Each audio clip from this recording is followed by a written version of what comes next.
Assalamualaikum warahmatullahi wabarakatuh. Sahabat Sinergi, mitra PT BES. Saya perkenalkan Haji Mak Munir sebagai tim konsultan dari PT BES. Pada pagi ini yang alhamdulillah cuacanya mendung, asik lah kalau di sawah ini tidak begitu panas gitu ya. Nah, secara kebetulan hari ini adalah hari dimana kita akan melakukan penyemprotan eco farming. Nah, ini bentuknya eco farmingnya, bentuknya kecil tapi insya Allah manfaatnya luar biasa. Dan ini larutan yang sudah jadi, dimana ini eco farming dilarutkan dengan menggunakan air res tebu. Kenapa air res tebu ini kita gunakan? Di sini air res tebu ini banyak manfaatnya, terutama untuk pengembangan bakteri positif yang ada dalam eco farming itu sendiri. Yang kedua, dengan air res tebu ini menambah efektivitas dari pemupukan, di mana air tebu ini banyak mengandung nutrisi-nutrisi yang juga melengkapi daripada eco farming itu sendiri. Oke, kita lihat ini posisinya lahan sawah saya sendiri, kurang lebih sekitar 1 hektar. Yang belum tanami, yang sudah tanami udah ada 3 hektar. Jadi sengaja ini diterakhirkan karena memang ini khusus untuk uji coba praktek tanpa menggunakan pupuk kimia sama sekali. Oke, sebelum kita masuk kepada penjelasan lebih lanjut, saya jelaskan juga bahwa di sini tanah yang layak ataupun yang pas digunakan untuk penyemprotan adalah seperti ini, dimana posisinya macak-macak, jadi tidak tergenang air, tapi di sini posisinya tanah itu benar-benar kelihatan, dan memang sasaran juga untuk tanah. Adapun untuk dosis yang kami gunakan ya untuk sasaran lahan, yaitu untuk luasan 1 hektar untuk padi itu 6 tub atau 6 liter. Nah, untuk penggunaannya kita akan, seperti tadi disaksikan ada 2 petani, dan untuk luasan ini bisa menghabiskan sampai 10 tangki. Jadi 6 liter biang itu akan dibagi 10 tangki. Jadi per tangkinya adalah cukup dengan 600 mili, yaitu seukuran botol ini. Nah, untuk proses penyemprotan di awal kenapa harus dilakukan? Karena pada umumnya petani ini seringkali di awal itu tidak dilakukan pemupukan setelah ada tanaman. Padahal tanaman sebelum dipindahkan ke lahan ini perlu dipersiapkan dulu nutrisinya. Nah, nutrisi inilah yang akan menjadikan tanaman yang akan kita tanam ini akan cepat tumbuh, cepat beradaptasi, dan cepat merespon. Alhamdulillah ini 1 season sudah selesai untuk penyemprotan kali ini. Nah, saya sedikit review ke belakang bahwa dalam tahap olah tanah yang sangat tepat, yaitu tahapan yang pertama adalah dengan cara kita membalikan, di mana tanah kita ini perlu dibalikan lapisan topsoilnya, ya, di mana kedalaman kurang lebih antara 20 sampai 30 cm. Nah, setelah dilakukan pembalikan, dibiarkan dulu kurang lebih 1 minggu biar udara atau oksigen bisa berinteraksi dengan tanah. Setelah itu baru dilakukan penggemburan atau pencacahan dari tanah tersebut sehingga menjadi gembur, dan biarkan kurang lebih 1 minggu juga, dimana posisinya tetap masih dalam tidak tergenang. Dan terakhir yang ketiga yaitu dengan penambahan bahan organik. Nah, ini tanah ini kebetulan sudah dilakukan pemberian bahan organik di minggu ketiganya, dan ini sangat penting bahan organik ini karena eco farming ini mengandung bakteri-bakteri yang diantaranya adalah bakteri pengurai bahan organik.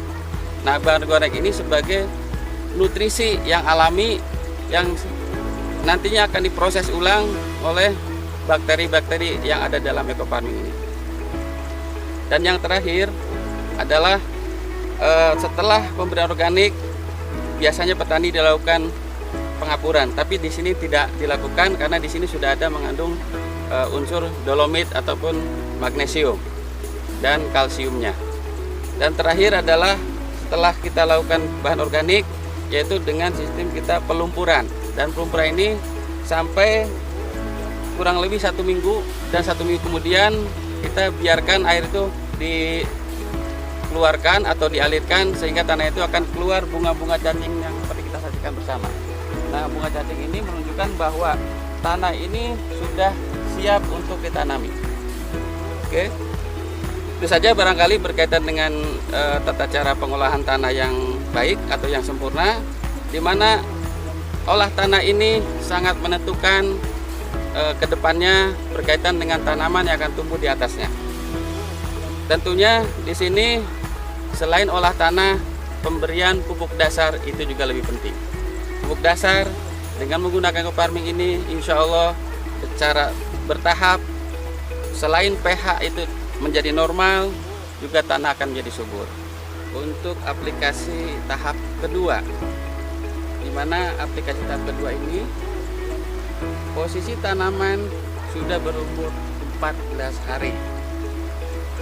Seperti biasa tadi sudah diterangkan bahwa ekofarming ini ada beberapa tahapan. Tahap yang pertama untuk sasaran tanah, dan tahap kedua adalah untuk tanaman. Sasaran untuk tanaman itu dibagi menjadi 4. Yang pertama yaitu umur 14 hari, dan yang kedua umur 28 hari, dan yang ketiga umur 42 hari, dan terakhir 56 hari. Kali ini kita lihat tanaman ini sudah berumur 14 hari.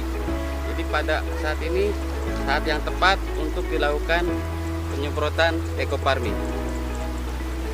Ambil contoh, ini adalah varietas Impari 32 yang dimana umurnya adalah dari mulai sebar atau semai itu kurang lebih sekitar 120 hari.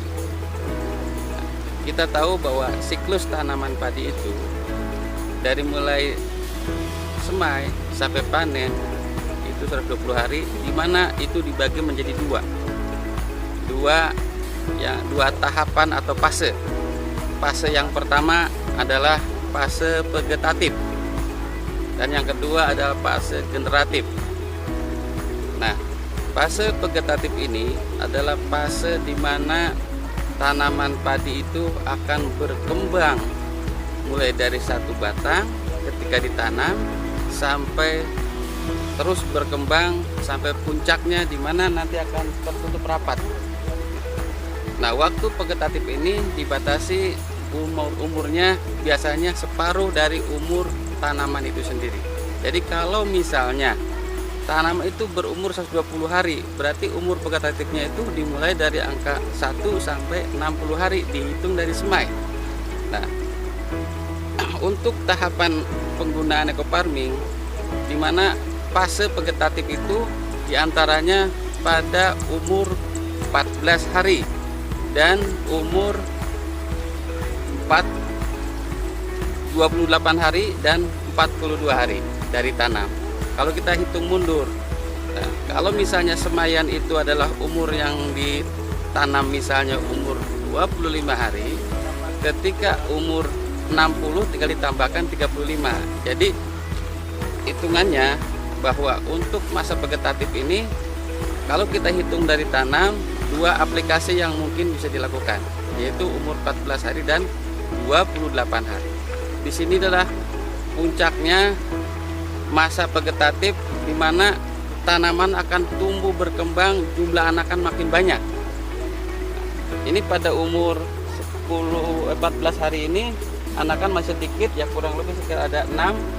Nah, kedepannya ini akan terus bertambah dan bertambah, di mana pupuk ekofarming ini kita gunakan. Terus umur berikutnya adalah pada fase generatif, di mana fase ini adalah fase di mana dimulainya anakan padi itu akan memasuki masa primordia, di mana masa primordia ini adalah masa di mana padi itu mulai bunting kecil bahasanya. Nah, biasanya pada umur 45 atau sampai 50. Itu pun tergantung daripada paritasnya. Nah, biasanya setelah masa perumuran selesai, dia akan keluar malai. Nah, pada saat keluar malai ini dikatakan masa generatif bisa dimulai. Sampai kapan? Sampai panen. Dan nanti pada masa generatif masih bisa dilakukan pada umur 42 hari dari tanam dan 56 hari setelah tanam.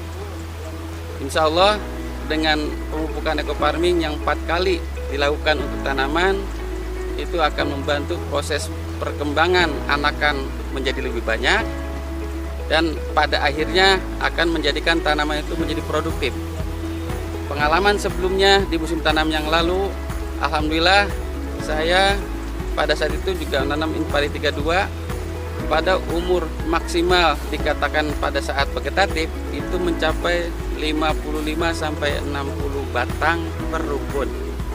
Dan akhirnya pada masa generatifnya alhamdulillah yang saya alami pada musim yang lalu, yang tadinya 65 itu saya pikir udah maksimal, ternyata di masa generatif mencapai 70 batang anakan yang produktif atau yang mengeluarkan malai padi.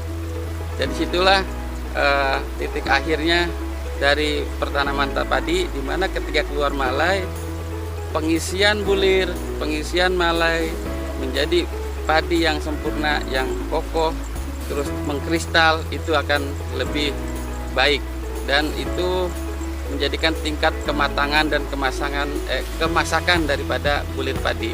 Dan dilanjutkan proses penguningan ataupun si bulir padi itu yang tadinya hijau menjadi kuning kemasan.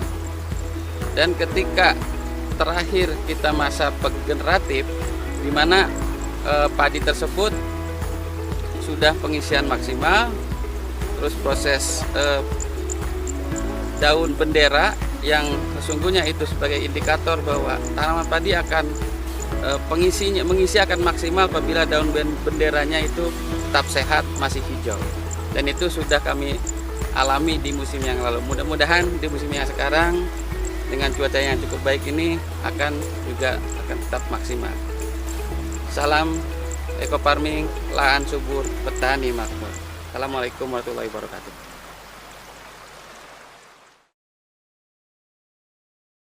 Terima kasih sudah klik video ini, tapi jangan lupa ya like, comment, share, and subscribe agar video ini terus berkembang dan bermanfaat. Salam petani cerdas, ekofarming, lahan subur, petani makmur.